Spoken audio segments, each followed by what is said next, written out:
Bonjour les enfants, c'est Madame Sec et aujourd'hui je vais vous montrer comment arrondir les nombres entiers. Donc ça va être notre film aujourd'hui, comment arrondir les nombres entiers.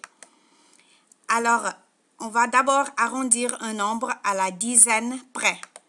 Le nombre est 247 et nous devons l'arrondir à la dizaine près.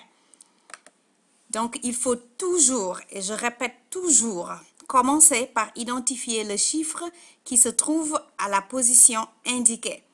Dans ce nombre, c'est le 4 qui représente les dizaines. Donc, les dizaines, c'est la position indiquée, c'est ce qu'on veut arrondir et ça va être donc le 4.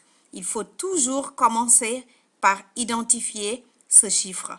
Vous pouvez colorier le 4, vous pouvez souligner le 4, donc, mais il faut toujours identifier le chiffre qui se trouve à la place, donc indiqué à la position qu'on veut arrondir. La prochaine étape, c'est qu'il y a deux options. Le 4 peut rester 4 et on va avoir alors 240, ou bien le 4 va devenir un 5 et ça veut dire qu'on a fait 4 plus 1 et c'est 5. Donc nous avons deux nombres, 240 ou 250 et nous devons décider 247 est plus proche de quoi? De 240 ou de 250? Et notez que tous les chiffres qui viennent après le 4 maintenant sont devenus des zéros. Alors ici on a 0, ici nous avons 0. Donc le 7 est devenu un 0. Alors nous devons choisir quel est le plus proche. Et bien sûr, dans 247, puisque après le 4, c'est 7 qui vient, alors la deuxième option, c'est-à-dire 250, le nombre le plus grand, va être la réponse.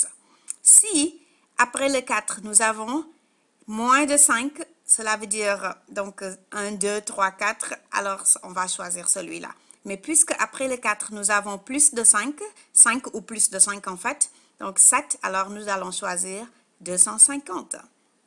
Comme vous voyez, si on arrondit 247 à la dizaine près, on va avoir 250. Maintenant, nous allons arrondir un nombre à la centaine de mille près, donc la centaine de mille la plus proche. Comme je vous ai dit, le nombre maintenant va être 1 653 829 et nous devons l'arrondir à la centaine de mille près. Comment faire ça?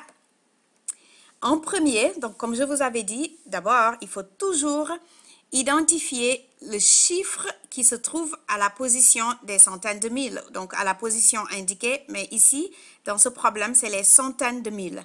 Alors, ce chiffre est 6. 6 est le chiffre qui se trouve à la place des centaines de mille. Je l'ai identifié ici en le soulignant et en changeant la couleur, et vous pouvez souligner si vous n'avez pas beaucoup de couleurs avec vous. Nous avons encore les deux options, ça c'est la deuxième étape. Le 6 qui est là va rester 6 et tous les autres chiffres après le 6 vont devenir 0. Ou bien le 6, on fait 6 plus 7 et ça devient un 7.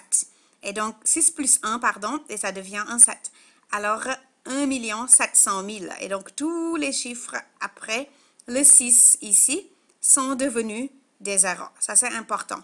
Les deux options maintenant, c'est 1 600 000 ou 1 700 000. Quel nombre de ces deux est plus proche de 1 653 829? Puisque après le 6, c'est 5 qui vient, ça va être le plus grand nombre, donc ça va être 1 700 000. Mais bien sûr, si ce chiffre-là était moins de 5, alors on allait choisir le nombre le plus petit, c'est-à-dire 1 600 000. Alors la réponse, bien sûr, est 1 700 000 si on arrondit 1 653 829 à la centaine de mille près. Nous allons vérifier la compréhension maintenant.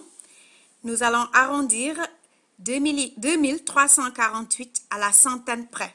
Donc, vous pouvez maintenant appuyer sur pause, arrêter le film et donner la réponse avant que je ne vous montre. Allez-y, appuyez sur pause. Donc, j'espère que vous l'avez fait et que la réponse est 2300.